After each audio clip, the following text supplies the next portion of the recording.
है।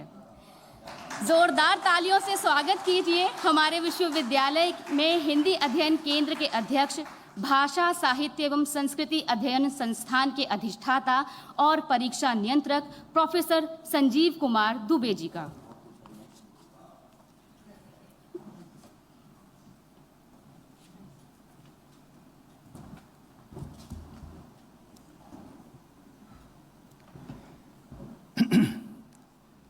गुजरात केंद्रीय विश्वविद्यालय के यशस्वी कुलपति परम श्रद्धेय प्रोफेसर रमाशंकर दुबे जी,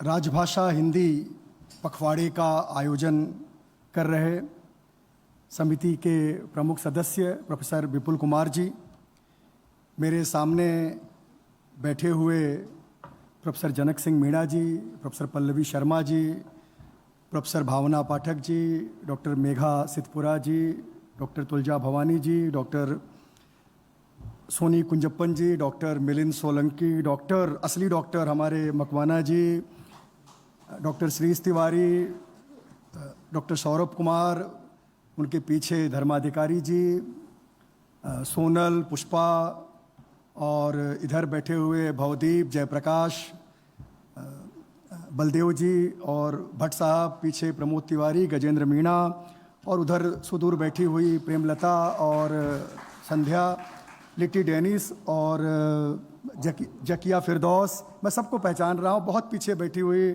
बहन हिरणमयी जी और कुछ हमारे शिक्षकेतर कर्मचारीगण और बड़ी संख्या में उपस्थित छात्र छात्राएं।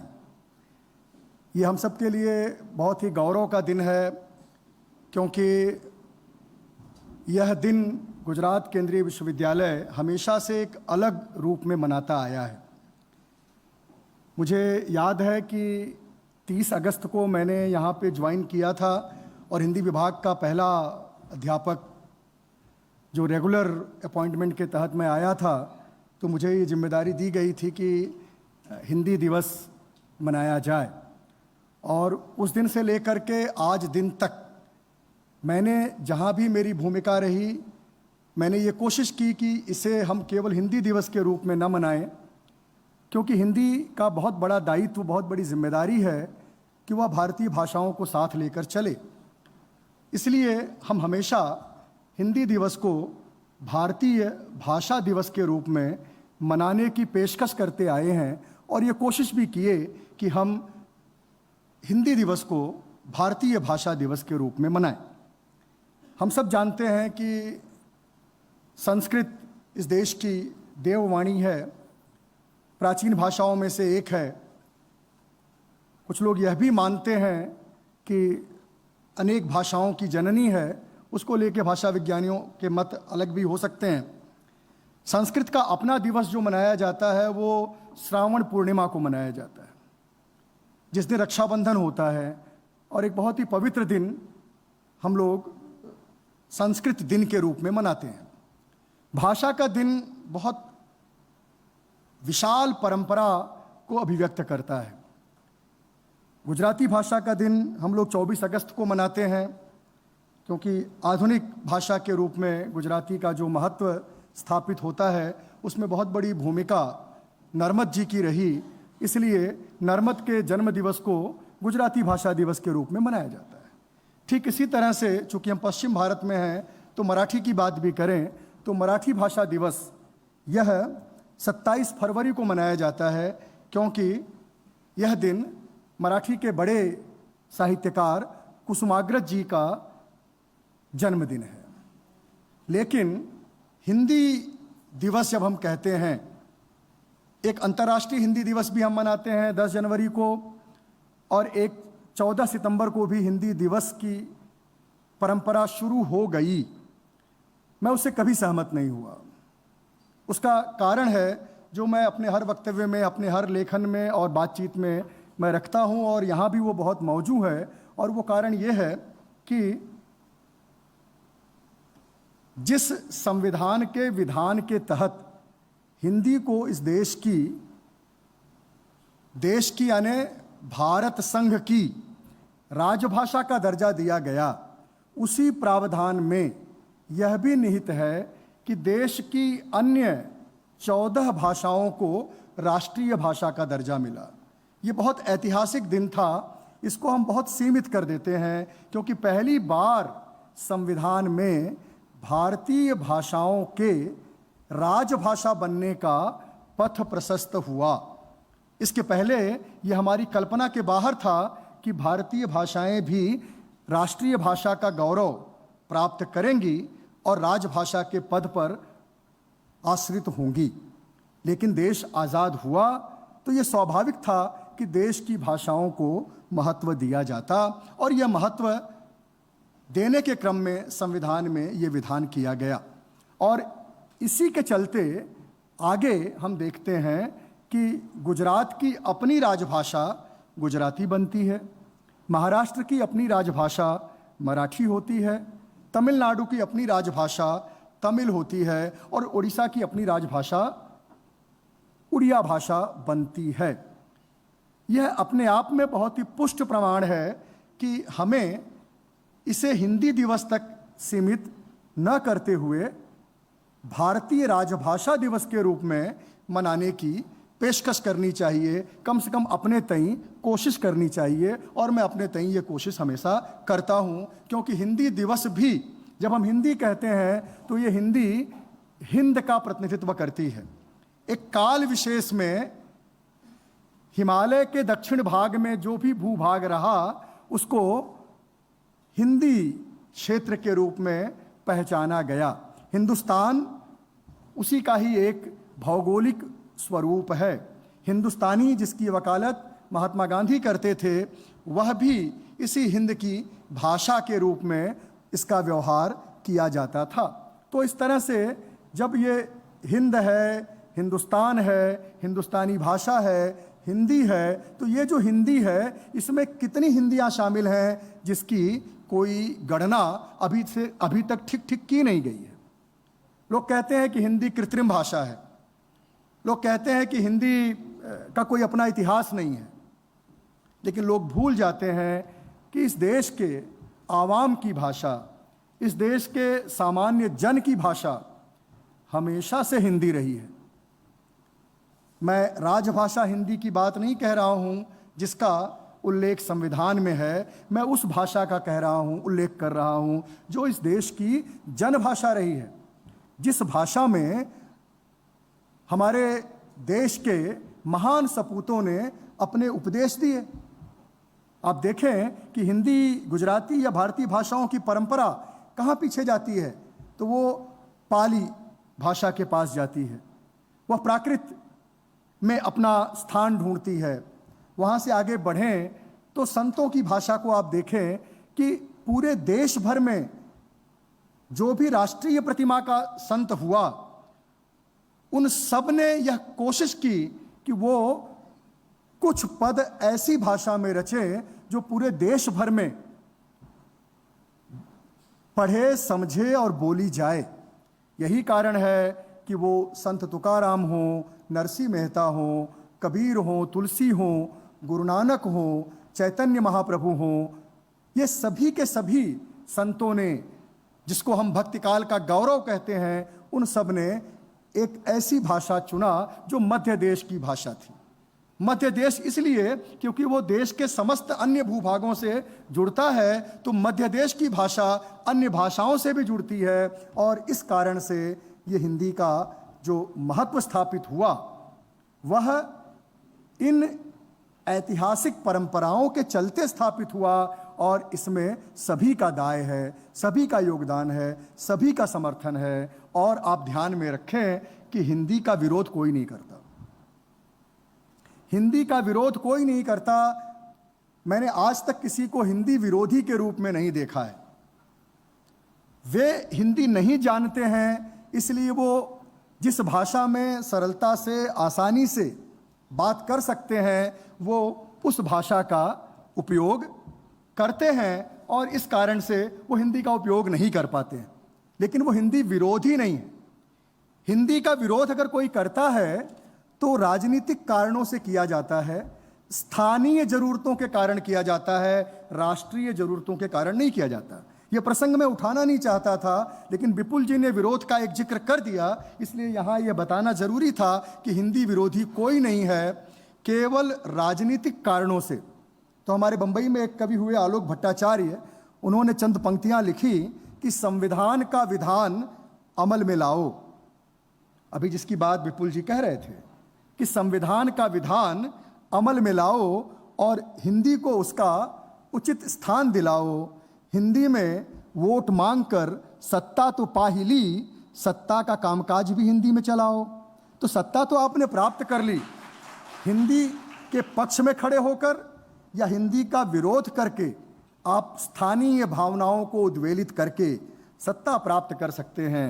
लेकिन ध्यान रखिए कि सत्ता प्राप्त करना वो एक चीज़ है और भाषा के साथ न्याय करना, भाषा के साथ खड़े होना, संस्कृति का पक्ष लेना और जो संस्कृति के श्रेष्ठ रूप भाषा में हैं उसे संचित करना, ये बहुत बड़े जतन का काम है। ये सिर्फ राजनेताओं के वश की बात नहीं है, ये हम सब अकादमिक लोगों का काम है और विश्वविद्यालयों का काम है कि हम लोग मिल करके देखें कि कैसे हम भारतीय भाषाओं की समृद्धि कर सकते हैं।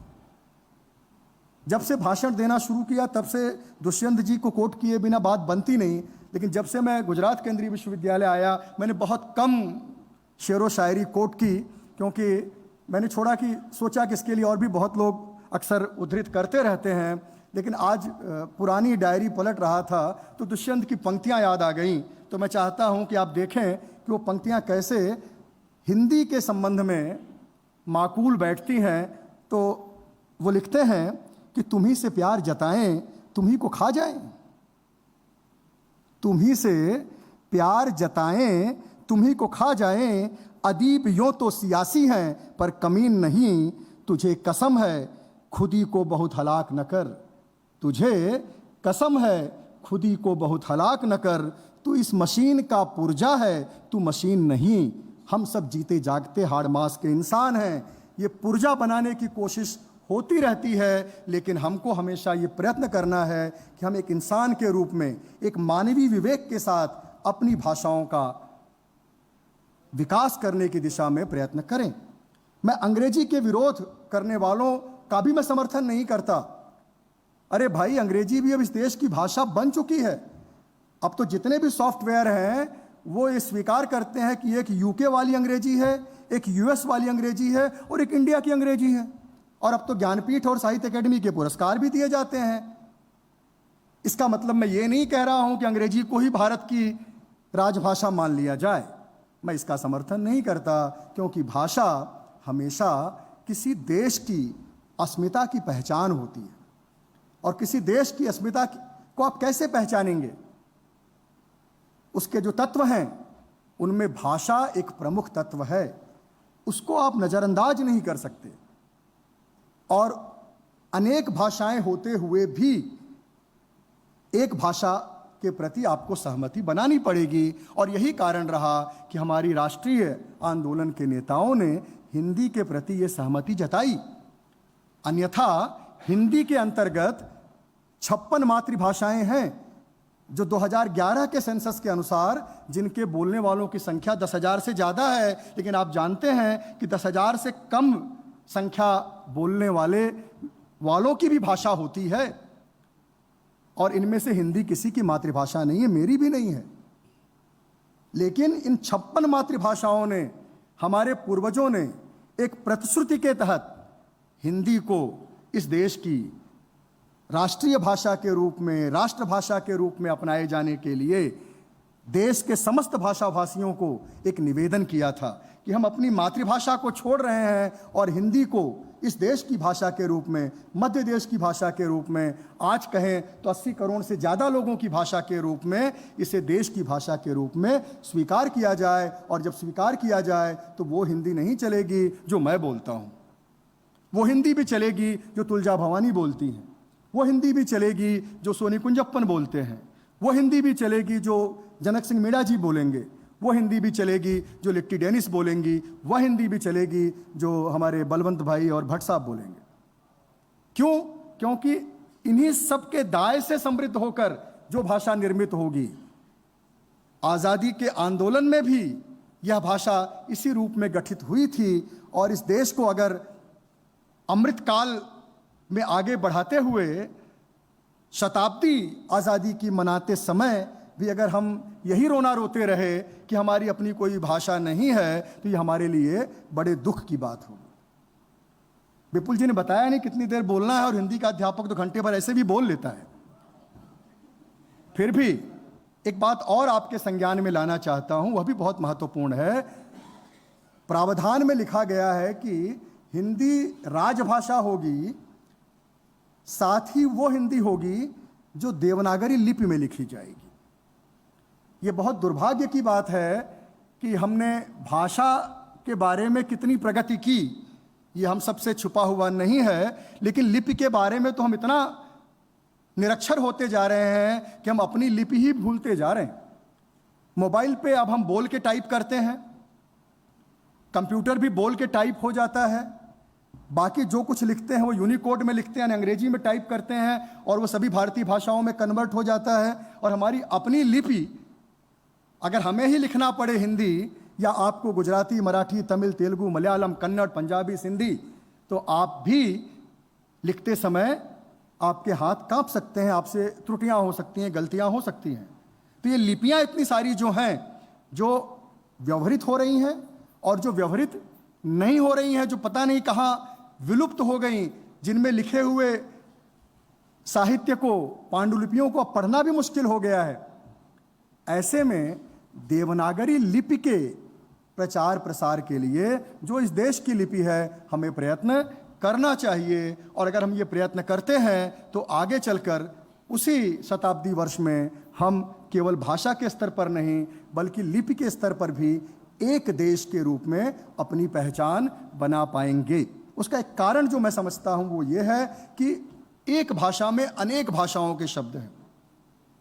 हिंदी के शब्द पता नहीं कितनी भाषाओं में शामिल हैं, हिंदी में कितनी भाषाओं के शब्द शामिल हैं। इसी तरह से दक्षिण की भाषाओं में हिंदी के शब्द शामिल हैं, संस्कृत के शब्द शामिल हैं, अंग्रेजी के शामिल हैं। गुजराती में कहते हैं कि बे क्लाक से, ये क्लाक तो अंग्रेजी से आ गया। अब उसको गुजराती की लिपि में अगर एक बे क्लाक लिख देंगे तो हिंदी वाला ढूंढता रहेगा, पढ़ नहीं पाएगा कि बे क्लाक मतलब क्या हुआ, कैसे लिखा गया है। अगर इसी बे क्लाक को, जो क्लाक अंग्रेजी से आया हुआ है, अगर उसको देवनागरी में लिख दिया जाएगा तो तमाम जो दूसरी भाषा के जानकार लोग हैं वो पढ़ पाएंगे उसको। तो इसी तरह से जो सूचना की भाषा है, जो संचार की भाषा है, जो राजभाषा के रूप में लिखने पढ़ने की भाषा है, धीरे धीरे, मैं साहित्य की भाषा की बात नहीं कर रहा हूं, साहित्य की लिपि की बात नहीं कर रहा हूं, जहां सूचनात्मक प्रयोग होता है भाषा का, वहां पर अगर धीरे धीरे हम देवनागरी के प्राचीन रूपों से ही जो लिपियां निर्मित हुई हैं विभिन्न भाषाओं की, उसका एक रूप राष्ट्रीय लिपि के रूप में विकसित कर सकें, तो यह भी हमारा एक बड़ा प्रयत्न होगा और देश की पहचान में उसकी बड़ी भूमिका होगी। किसी भी देश का कोई व्यक्ति आपके देश में आएगा और वहाँ पर कोई सूचना लिखी होगी तो वो गुजरात में भी वो सूचना देवनागरी में पाएगा, मदुरई में भी वो सूचना देवनागरी में पाएगा। तो उसको लगेगा कि भारत की ये जो पहचान जैसी एक लिपि है, क्योंकि लिपि वास्तव में ध्वनि का पहचान चिन्ह ही तो होता है, वह क्यों न देश का पहचान चिन्ह बन जाए। आखिरी बातें, क्योंकि आज बहुत महत्वपूर्ण दिन है, संविधान में हिंदी और भारतीय भाषाओं को महत्व दिया गया, तो मैं अपने माननीय कुलगुरु महोदय से कुछ आग्रह निवेदन भी करना चाहता हूं, क्योंकि अब शीघ्र ही हम लोग बड़ौदा के नए परिसर में प्रवेश के लिए उत्सुक हैं। माननीय कुलपति महोदय ने बहुत तेजी से काम कराते हुए 18 जून 22 को शिलान्यास हुआ और 18 जून 24 तक हम लोग अपनी कक्षाएं वहां लगभग शुरू करने की स्थिति में पहुंच रहे हैं। तो निश्चित ही सर की मॉनिटरिंग का बहुत बड़ा इसमें योगदान होगा। ऐसे में जब विश्वविद्यालय बड़ा होने जा रहा है, सब अलग अलग स्थान भी बढ़ेगा, क्लासरूम की दिक्कतें भी दूर होंगी, तो मैं कुछ भाषा साहित्य संस्कृति अध्ययन संस्थान के अधिष्ठाता के रूप में, जिस कारण से मुझे यहाँ पे इनवाइट किया गया है, मैं 2-3 प्रस्ताव आपके समक्ष रखना चाहता हूं। उम्मीद करूंगा कि आप सहानुभूतिपूर्वक इस पर विचार करेंगे और आपकी संस्तुति से इसे बल मिलेगा। तो भाषा साहित्य एवं संस्कृति अध्ययन संस्थान, जैसा मैं आरंभ में हमेशा इस बात को कहता रहा हूं कि हम चाहते हैं कि भाषा साहित्य एवं संस्कृति अध्ययन संस्थान के साथ 3 विभाग और जुड़ने चाहिए जिनकी नितांत ज़रूरत महसूस होने लगी है। राष्ट्रीय शिक्षा नीति में संस्कृत के विकास की बहुत बात कही गई है, तो क्यों न भाषा साहित्य एवं संस्कृति अध्ययन संस्थान में एक संस्कृत विभाग खोला जाए। इसी के साथ हम बड़ौदा जा रहे हैं। बड़ौदा में हमारा नया परिसर बन रहा है जो मराठों की राजधानी रहा है। वहाँ बड़ी संख्या में मराठी भाषी लोग रहते हैं और वह गुजरात की संस्कारधानी भी कहा जाता है। तो क्यों न पश्चिम भारत में, शायद महाराष्ट्र, गुजरात में हम अकेले विश्वविद्यालय हैं, केंद्रीय विश्वविद्यालय इस रूप के हैं, तो क्यों न हम एक मराठी विभाग वहाँ पर खोलें। और आप सब जानते हैं कि गुजरात में सबसे भारी निवेश जापान के द्वारा किया जा रहा है। हमारी बुलेट ट्रेन जो जल्दी ही दौड़ेगी वह जापान के निवेश से संभव हो रही है। तो क्यों न एक जापानीज स्टडीज़ का भी सेंटर हमारे स्कूल के द्वारा वहाँ पर खोलने की दिशा में प्रयत्न किए जाएं। इसके साथ 2 और शोध केंद्र की बात भी मैं यहाँ पर रखना चाहता हूँ। हम 2 मिनट में से, और साथ ही चूँकि ये गुजरात में हम काम कर रहे हैं तो यहाँ पर कन्हैयालाल माणिकलाल मुंशी जो संविधान सभा के सदस्य रहे हैं, बड़े कानूनविद थे और गुजरात की अस्मिता और भारत की अस्मिता को गढ़ने में उन्होंने बहुत बड़ी भूमिका निभाई है। तो हम चाहते हैं सर कि आपके संस्तुति और अनुमोदन से, आपके ही आदेश से वो एकेडमिक काउंसिल में जाएगा। मैं चाहता हूँ कि कन्हैयालाल माणिकलाल मुंशी राष्ट्रीय भाषिक एकात्मता केंद्र की स्थापना की जाए और साथ ही पश्चिम भारत की आदिवासी भाषाओं के लिए और वे भाषाएं जिनको बोलने वालों की संख्या कम है, जिनकी लिपियां अब समाप्त हो गई हैं, उनके लिए देवनागरी लिपि की स्थापना की जाए। इन्हीं शब्दों के साथ आपने अवसर दिया, बहुत बहुत धन्यवाद।